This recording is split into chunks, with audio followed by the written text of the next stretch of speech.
Salam sejahtera dan selamat bertemu kembali. Hari ini kita akan belajar tajuk hubungan linear dan tak linear.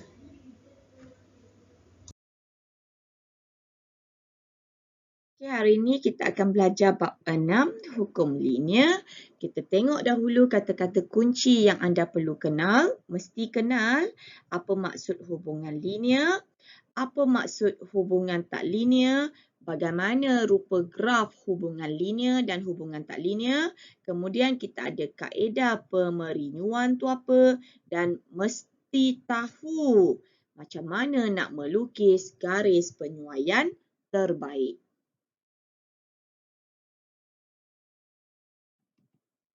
Okey, jadi Q&A, question and answer berkaitan dengan hukum linear. Anda suka tanya, kenapa saya kena belajar bab ini? Kenapa saya kena belajar bab itu? Okey, yang pertama, kenapa belajar hukum linear? Dalam hukum linear, anda akan belajar okey, bahawa fungsi linear ni akan menjana satu graf garis lurus. Okey, dengan menggunakan graf garis lurus, kita dapat membuat anggaran nilai pada paksi X dan nilai pada paksi Y. Okey, dengan lebih mudah berbanding dengan suatu graf yang berbentuk lengkung. Ini dalam bidang perindustrian kita banyak gunakan sebenarnya. Okey. So kemudian yang keduanya, tadi kita kata fungsi linear ni boleh menjana garis lurus. So, garis lurus tu dijana daripada lengkung lah. Okey, lengkung ialah fungsi yang tak linear. Okey, kita tukar kepada fungsi yang linear dan dia senang nak tafsir data. Okey, dia senang nak tafsir data. Tadi yang tak linear, bentuknya macam ni, lengkung. Bila kita dah linearkan, dia jadi garis lurus. Jadi, bila garis lurus, ini tak linear. Okey, yang ini linear. Jadi bila tak linear dengan linear ni, yang linear lah lebih senang ditafsir, macam-macam boleh cari. Jadi macam mana nak tukar? Macam mana nak tukar? Okey, macam mana nak tukar? Jadi kita ada apa di situ? Kita tukar, kita pakai konsep Y sama dengan MX tambah C. Y sama dengan MX tambah C ni ialah kita punya persamaan garis lurus. Kita tukarkannya kepada persamaan garis lurus. So, bila kita tukar kepada persamaan garis lurus, maka kita akan dapat straight line ni. Jadi, bila dah dapat straight line macam tu, apa yang kita boleh buat? Kita lukis graf lah. Okey, kemudian kita cari kecerunan, kemudian kita cari pintasan. Kita boleh juga cari nilai X apabila nilai Y diberi ataupun sebaliknya.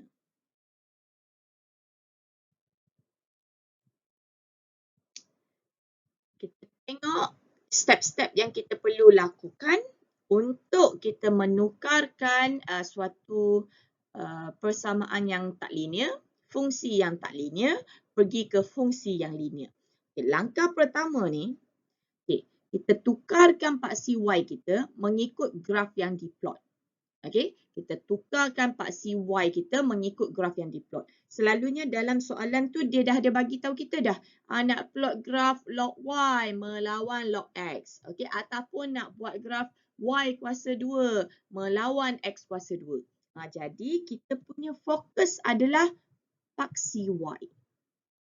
Okey, fokus paksi Y. Jangan fokus tempat lain, hanya fokus kepada paksi Y. Hanya gunakan operasi darab dan bahagi.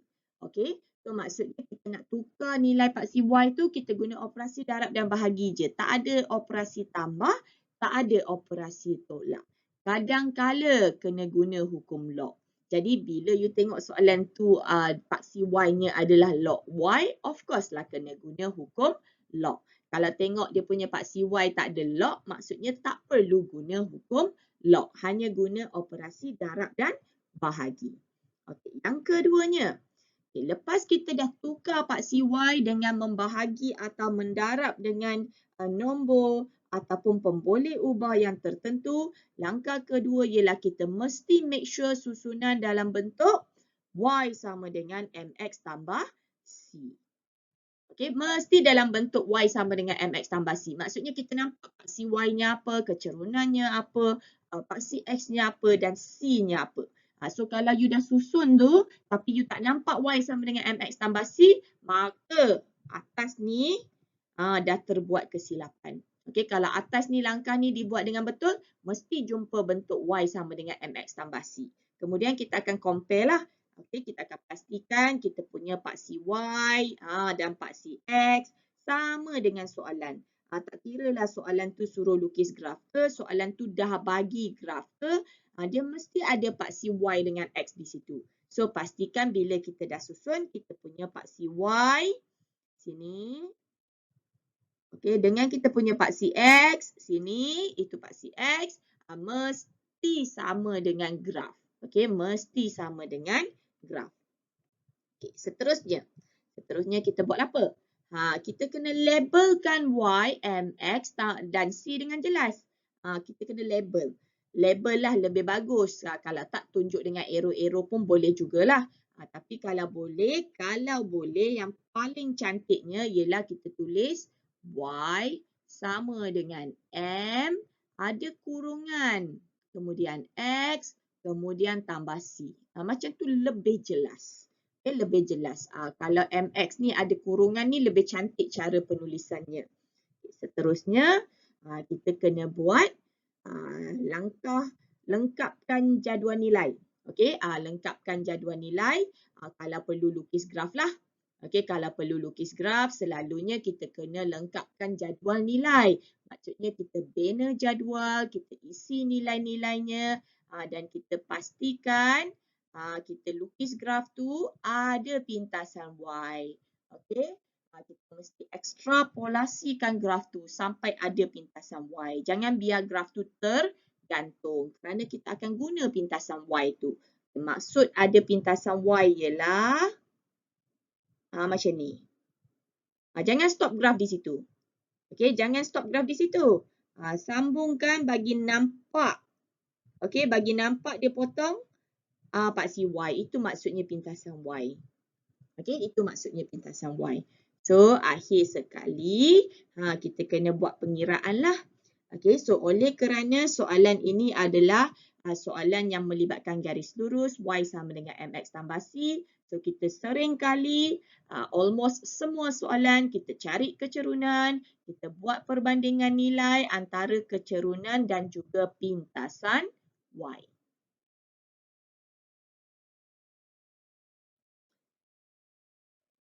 Jadi dalam subtopik 6.1, kita perlu mengenal apakah hubungan linear dan juga hubungan tak linear. Okay, dan kita mesti boleh membanding bezakan apa itu hubungan linear dan juga hubungan tak linear. Jadi, kita dah ada takrifan di sini iaitu graf yang membentuk garis lurus. Itu linear. Okay, tadi pada introduction tu saya dah beritahu. Okey, kalau graf tu tak membentuk garis lurus, dia tak linear lah. Okey, dia tak linear. Jadi, apa yang kita ada di sini ialah graf linear boleh diperoleh daripada graf tak linear. Apabila pemboleh ubah paksi XY atau kedua-dua ditukar. Dalam intro tadi pun dah diberitahu. Okey, kalau graf tak linear bentuknya lengkung. Kalau graf linear bentuknya straight line. Kemudian dalam slide sebelum ni, kita dah terangkan macam mana kita nak tukar. Kita nak tukar daripada yang tak linear pergi ke yang linear. Okey. Yang ini imbas kembali dalam graf linear, dia mesti dalam bentuk Y sama dengan MX tambah C. So, semua ni kita dah terangkan tadi.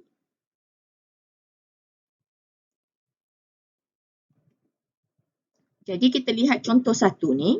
Kita nak lukis graf Y melawan X berdasarkan jadual data yang berikut. Okay, dan seterusnya nyatakan graf mana adalah hubungan linear dan graf mana adalah yang tak linear. Okay, jadi kita ada dua graf, kita ada A dan B. Jadual nilai tu semua dah ada. Okay, jadual nilai atau jadual data tu dah ada dan nilai-nilai dia. Kita cuma perlu buat apa? Kita sediakan suatu paksi X. Okay, kita sediakan satu paksi X. Kemudian kita sediakan satu paksi Y. Kemudian kita akan plot lah ikut data dia kan. Negatif 3, negatif 17. Negatif 3, negatif 17 kita tanda. Negatif 2, kosong kita tanda. Negatif 1, 5 kita tanda. So kita akan tanda. Okay. So bahagian macam mana nak tanda, itu ialah pengetahuan koordinat skala yang anda dah belajar sebelum ni. Gunakan skala yang bersesuaian. Okay, gunakan skala yang bersesuaian. So contoh ni kita tak adalah discuss lama-lama Kita terus keluarkan sahaja grafnya. Okay. So bila kita plot, kita dapati bentuknya AS macam tu. Okay, bila kita sambung semua titik yang ada di sini ini titik pertama, negatif 3, 17, titik kedua, negatif 2, kosong dan seterusnya. Kita plot semua titik, sambung semua titik tu. So kalau nampak bukan garis lurus, janganlah sambung dengan pembaris Okay, dia memang suatu lengkung. So soalannya tanya, ini linear ke tak? Linear ke tak? Linear maksudnya dapat straight line. Ini dapat lengkung ni, ini tak linear. Kita lukis yang ni pula. Okay, kita lukis. Dapat straight line. So ini linear. Okay, yang B ni linear. Yang A ni adalah tak linear. Jadi kita punya objektif pertama tadi, kita nak kenal mana satu linear, mana satu tak linear. Jadi graf A ialah hubungan tak linear kerana graf merupakan suatu lengkung. Dan graf B ialah hubungan linear sebab dapat satu straight line.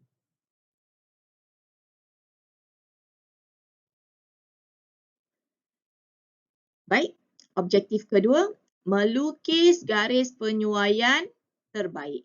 Apa itu garis lurus penyuaian terbaik? Sangat penting di sini Okey, garis penyuaian terbaik ialah garis yang menyambungkan kebanyakan titik. Okey, titik yang tidak terletak pada garis mesti bertaburan secara seimbang di kedua-dua belah garis. Okay, macam mana kita nak mendapatkan suatu graf penyuaian yang terbaik? So, kita lihat kepada contoh 2 ni. Dalam contoh 2 ni, dia dah bagi kita jadual. Okay, kemudian dia suruh kita plot graf. Maka kita pun plotlah grafnya. So, apabila anda dah plot graf, anda perlu sambungkan titik-titik ini. First of all, kita akan cuba sambung semua. Yang paling baik ialah yang boleh sambung semua lah. Okay, yang paling baik ialah yang boleh sambung semua. So, letakkan pembaris transparent kita di sini. Kemudian kita adjust pembaris tersebut sampai kita dapat garis penyuaian terbaik. So, yang paling cantik ialah yang plot semua masuk. Kalau tak masuk tercicir, maka ikutlah berapa banyak yang tercicir di situ. Dalam contoh ini adalah garis lurus penyuaian terbaik.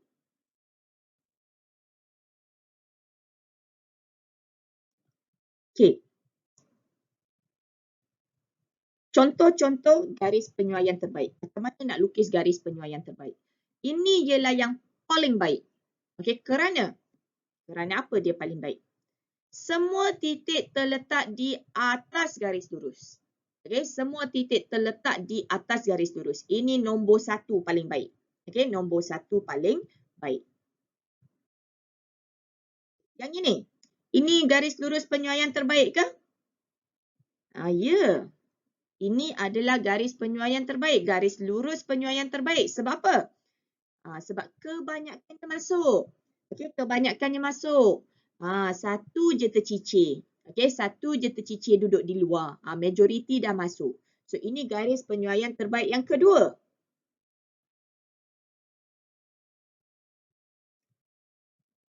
Baik, kita tengok yang ni. Yang ni kira garis lurus penyuaian terbaik ke tidak? Kebanyakan dah masuk. Okey, kebanyakan dah masuk. Lepas tu ada 2 tercicir. Satu tercicir di bawah, satu tercicir di atas. Okey, jadi itu ialah garis lurus penyuaian terbaik. Okey, ada 2 titik terkeluar dari garis lurus dan dia adalah seimbang. Maksudnya satu di bawah, satu di atas.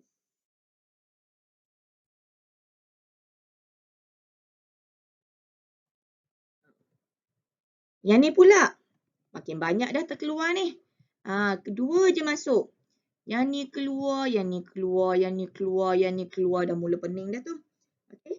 Masih terbaik ke? Okay, apa yang kita buat? Kita tengoklah dulu. Kita tengok dia ada tak pasangan-pasangan dia. Kalau saya nampak yang ni lah. Yang ni rapat ke garis. Yang ni rapat ke garis. So, kiranya yang tu sepasang lah. Satu bawah, satu atas. Okey. Kemudian tengok lagi. Yang ini dengan yang ini. Okeylah. Dah ada lah tu. Seimbang lah tu. Dua di atas, dua di bawah. Sebenarnya kita kena cek satu perkara lagi. Kita kena jarak dia. Kita kena pastikan. Okey, yang ini jaraknya dengan yang ini mesti sama. Kalau tak sama, dia tak jadi garis penyuaian terbaik. Yang kuning ni pun, distance ni, jarak ni, dengan jarak sini, mesti sama. So, ada dua perkara yang kita kena consider. Yang pertama, kita kena consider dia seimbang ataupun bukan. Yang kedua, kita kena cek dia punya jarak. Kalau jaraknya sama, baru dia dikira garis penyuaian terbaik. Okey? Maksudnya apa? Maksudnya, katakanlah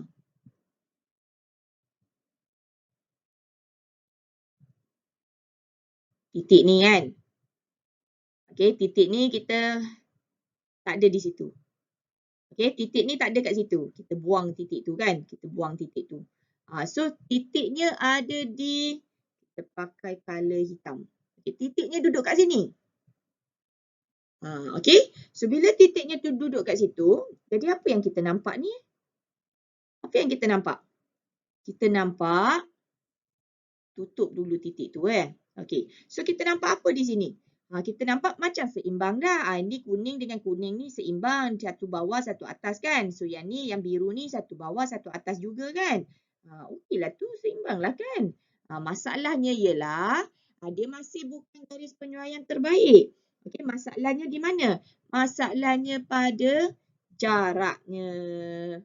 Ni jarak ni jauh sangat. Jarak ni dekat. So, tak sama jarak. So, kita kena consider dua perkara. Seimbang pun kena, jarak pun kena sama. Kalau tak sama, tak jadi. Jadi, graf yang sekarang yang anda nampak sekarang ni, itu bukan garis lurus penyuaian terbaik.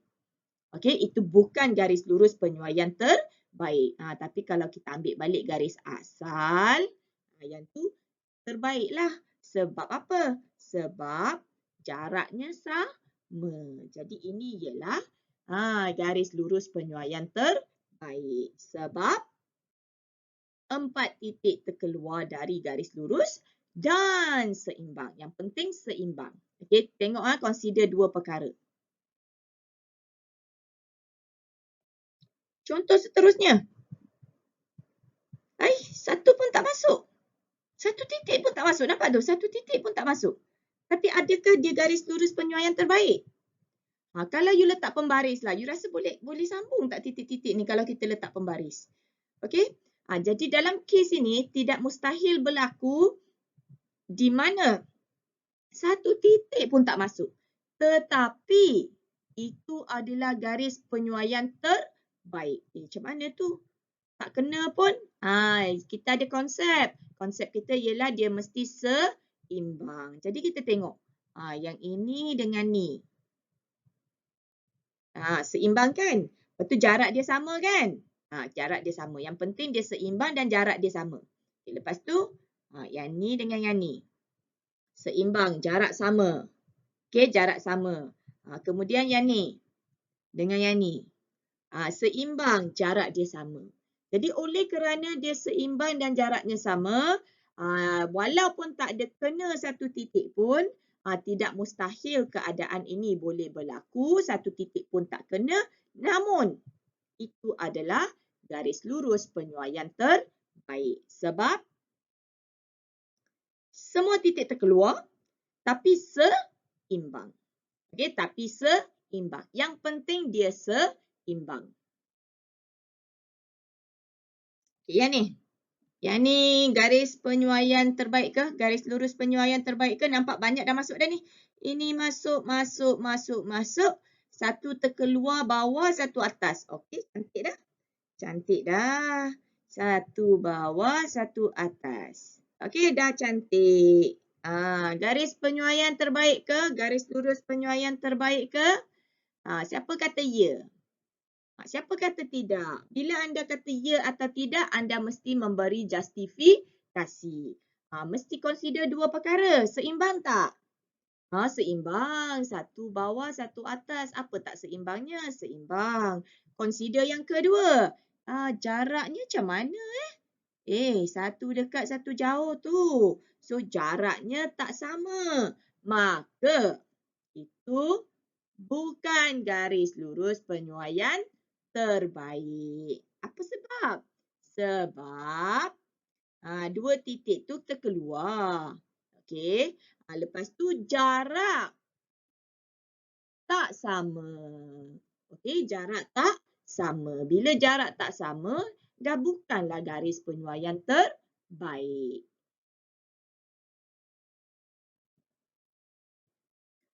Objektif ketiga, membentuk persamaan bagi garis lurus penyuaian terbaik. Okey, dah kali ketiga kita sentuh, persamaan ini kena ditulis dalam bentuk Y sama dengan MX tambah C, di mana M ialah kecerunan, C ialah pintasan Y. So, bila kita tahu koordinat bagi mana-mana dua titik, maka kita boleh bentukkan persamaan. Jadi, kalau kita lihat kepada soalan ini, paksi Y-nya ialah 1 per Y, paksi X-nya ialah 1 per X. Kalau kita ambil Y sama dengan MX tambah C, maka kita dah tahu Y-nya adalah 1 per Y. X-nya adalah 1 per X. So, tugas kita adalah mencari nilai M dan juga mencari nilai C daripada graf. Okey, daripada graf. Jadi nak cari nilai M, mestilah ada dua titik kan? Mana-mana dua titik yang ada koordinat dan kita boleh buat Y2 tolak Y1 bahagi X2 tolak X1 dan kita akan dapat nilai M-nya. Kecerunannya. Okey, kemudian pintasan Y-nya di sini. Okey, kita pakailah kita punya knowledge garis lurus. Y sama dengan MX tambah C. Kita gantilah kita punya koordinat. Pilih mana-mana koordinat yang ada dalam soalan. Y-nya kita ganti dalam Y. X-nya kita ganti dalam X. M dah ada tadi kan? Kita ganti M. Maka kita akan dapat nilai C. So, dalam contoh ini, kita ganti Y20. Kita ganti X19. Datang dari mana? Koordinat ni lah. Okey, koordinat yang ini. Jadi, kita gantilah. Kita ganti. Macam kita buat soalan garis lurus. Jadi, kita dapati C-nya ialah 113 per 18. So, bila M dah ada, kita gantilah M 13 per 18. C dah ada. C kita ganti 113 per 18. Okey. Lepas tu Y-nya dia kata 1 per Y, Y-nya. Okey, dan X-nya ialah 1 per X. Jadi kita masukkanlah semua-semua ni. Lepas tu letak bracket-bracket. Ada tambah. Jadilah equation-nya. Kan sama? Okey, sama kan? Dengan sini. Okey? So, itu ialah persamaan bagi garis lurus penyuaian terbaik.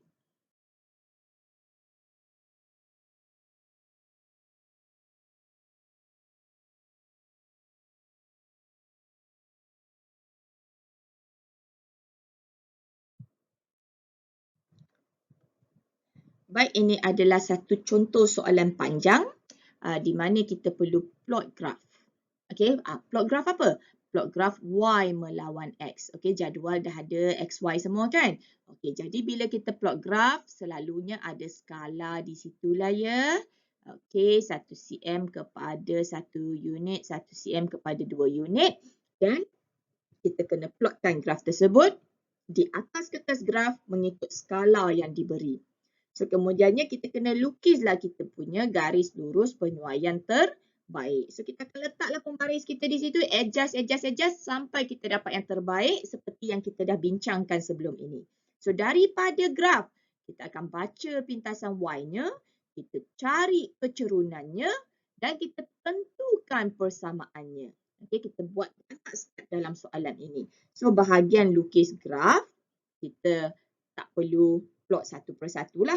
Okay, so lihat di sini lihat di sini bila kita dah plot, ni yang cicir-cicir ni. So you kena check lah. Okay, ini ialah satu contoh dalam buku teks ya. Nanti bila anda buat, saya rasa boleh buat dengan lebih cantik lagi sebab you lukis sendiri di atas kertas graf. Okay, so maka dah siap lah yang A tu dah siap yang A tu. Okay, daripada B, kita nak cari pintasan Y ni. Inilah pintasan Y. Baca je lah. Baca je baca sahaja. Ini graf sebenar jadi kita baca je pintasan Y kita. So nilai di situ. Nilai di situ 2. Okey, nilai di situ 2. So kemudian kita nak cari kecerunan. So bila kita nak cari kecerunan, kita cari titik yang masuk. Okey, tengok titik mana masuk, kita cari kecerunan. Jadi dalam contoh ini, titik mana yang masuk tu? Titik yang ini. Yang ni lah kan. Okey, dengan titik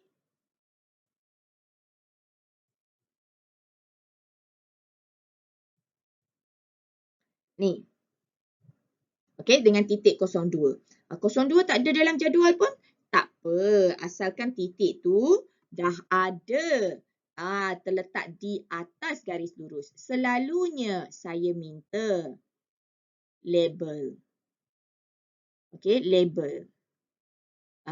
So supaya pemeriksa tahu, saya ambil titik-titik yang ini. Tak adalah pemeriksa kena check lagi. Mana titik mana budak ni ambil jadi kita tulis siap-siap di situ. Kita pun mudah, pemeriksa pun mudah. Okey, setiap kali jawab soalan, tolong biasakan diri untuk label koordinat yang kita nak ambil Label koordinat yang boleh dibaca. Okey, yang boleh dibaca. Kalau boleh jauh-jauh sikitlah, jangan rapat-rapat sangat. Jadi kita dapat M-nya ialah 1.4. Jadi kita dah ada dah. Kita buatlah bentuk Y sama dengan MX tambah C. M-nya 1.4. Nanti kita masuklah sini 1.4. C-nya 2. Nanti kita masuklah sini 2. Lepas tu kita tengok paksi Y-nya apa? Paksi Y-nya Y lah kan? Paksi X-nya apa? Paksi X-nya X lah. Okay, semua dah ada. Letak bracket. Ni plus lah kan? Positif kan? Jadi, itulah equation-nya. Selesai.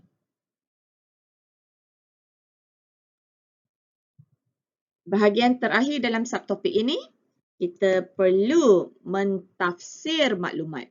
Okey, tadi saya dah beritahu pada slide yang pertama kita nak tafsir maklumat berdasarkan garis lurus penyuaian terbaik yang kita dah lukis. Berdasarkan dari situ kita boleh buat ramalan bagi nilai pemboleh ubah. Yang saya bagi tahu kalau diberi nilai X, kita boleh cari nilai Y. Ataupun diberi nilai Y, kita boleh cari nilai X. Kemudian kalau kita nampak titik-titik yang terkeluar ni, kan yang terkeluar ada di atas, di bawah, kadang-kadang you akan nampak titik tu macam jauh sedikit kan, macam ni. Tiba-tiba ada titik satu ni. Okay, isolated sikit. Maka kita tahu itu ialah titik janggal dalam eksperimen tersebut. Maksudnya kita buat kesilapan di situ. Okay, so kita boleh tafsir benda-benda tu. Okay, ataupun diberi X, cari Y dan sebaliknya. Contoh kelima ya. Jadual menunjukkan data ada X dengan log Y. Okay, dah ada data. Jadi kita kena plot log Y melawan X menggunakan skala 1 cm 0.2 unit pada paksi X dan 1 cm 0.5 unit pada paksi Y. Kemudian garis lurus penyuaian terbaik. Jadi kita skip bahagian graf tu. So ini ialah grafnya. Jadi apa maksud kita tafsir graf? Kita lihat soalan pertama. Cari nilai log Y apabila X ialah 0.9. Jadi apa yang kita buat? Kita carilah 0.9 dalam kita punya graf 0.9. Kita lukis satu garis lurus dot guna pembaris sampai kita jumpa straight line tu. Kemudian kita lukiskan garisan mengufuknya sampai kita jumpa nilai log Y. Okey, sampai kita jumpa nilai log Y. Jadi untuk soalan yang pertama ni, log Y-nya adalah 2. Dah siap dah untuk nombor 1. Okay, dah siap untuk nombor 1. Sekarang kita nak jawab nombor 2. Dia kata cari Y apabila X kosong. Okay, apabila X kosong, kita nak kena cari Y. Jadi kita tengok. Bila X kosong, ini ialah berapa ni? Kita pun bacalah nilai di sini. Tapi ini bukan Y. Ini adalah log Y. Okey, kita belum dapat Y. Ini ialah paksi log Y. Jadi bila X kosong, log Y adalah, tengok pointer, 0.2. Nilai di situ adalah 0.2. Jadi kita baca. Jadi nak dapat Y, kita kena anti-logkan dia lah. Okey, kita kena anti-logkan dia. Kita dapat 10 kuasa 0.2. Tukar bentuk log ke bentuk indeks. Maka nilainya ialah 1.585. Untuk soalan kedua. So, kita sedang membaca graf yang kita lukis. Kita sedang mentafsir graf yang kita lukis. Okey, seterusnya lagi. Seterusnya buat apa pula? Cari nilai X pula. Bila log Y 2. Okey, bila log Y 2, kita cari X pula. Kita pun tengoklah log Y. Okey, log Y 2 kan? Log Y 2. X-nya berapa? X-nya kan 0.9. Jadi kita keluarkan jawapan 0.9. Okey, 0.9. Lepas tu kita tengok the next one lagi. Okey, the next one-nya apa? Cari X apabila Y 20. Cari X apabila Y 20. Mana ada Y dalam ni? Kan, tak ada Y kan? Ini log Y. Tak bolehlah terus baca. Mana ada, takkan jumpanya 20. Jadi kena logkan dulu 20 ni. Bila Y ialah 20, kita logkan dia dulu. Okey, ambil log dulu. Dapat 1.3. Barulah boleh baca dari graf. Baca sini. Bila log Y 1.3 sampai ke garisan turun balik bawah ni dapat berapa? X-nya adalah 0.56. Itu kita baca dari graf. Okey. Cari garis lurus, hasil lagi step yang itu. Jangan lupa step. Stepnya ialah Y sama dengan MX tambah C.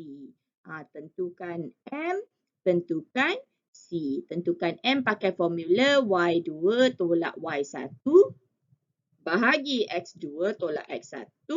Ini baca terus dari graf. Kita ambil mana-mana dua titik. Okey, ambil mana-mana dua titik yang duduk betul-betul di atas garisan dan kita boleh gunakannya untuk cari kecerunan.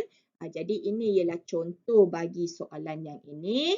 Kita ada 0.7 dengan 1.6. Kemudiannya 0.3 dengan 0.8. Kedua-dua titik tu terletak di atas garisan. 0.3 kemudian 0.7. Okey, so kiralah kecerunan dia. Okey, lepas tu bacalah pintasan dia kan yang kita dah baca tadi kan. 0.2. So kita dah ada M, kita dah ada C. Kita masukkan M dan C kita. M2. Okey, C 0.2. Jadi Y ni adalah log Y. Okey, X adalah X. Jadi kita masukkanlah sini. Sini kita masuk log Y. Sini kita masuk X. Maka kita dapat log Y sama dengan 2X tambah 0.2.